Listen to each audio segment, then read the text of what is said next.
You probably clicked on this video either because you were genuinely curious about my alternate universe of Pokemon, or you were bored. Well, fear not, because this video will cure both of those. Maybe. First and most importantly, it's about humanized Pokemon. If you've seen my short titled Mythicals in My Pokemon IU Try Baking Gone Wrong, then you probably knew this already. But what you didn't know is that only the legendaries, mythicals, tapus, and ultra beasts are humanized. Not normal Pokemon because then it gets too complicated. Secondly, some humanizations don't make a lot of sense at first because they have lore behind them. Yep, this AU has lore! I won't get into the super duper important stuff right now because y'all aren't ready for that yet. But a good example of a humanization with lore that affects the design is my version of Mewtwo, or rather Makoto. In this drawing, which is kinda old but still canon, he has a bit of a shyer and calmer appearance compared to this drawing which I made before I started making lore. And the lore behind this current version is, Mew adopted him and let him finally be the person that Team Rocket never let him be.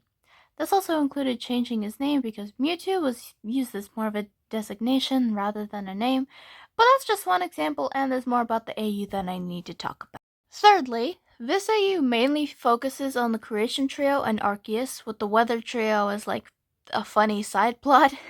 Just like in the original franchise, these guys have some of the most important lore. Even stuff like Arceus' right hand being hidden and Dialga having a clock for an eye, as shown here, have devastating lore behind them.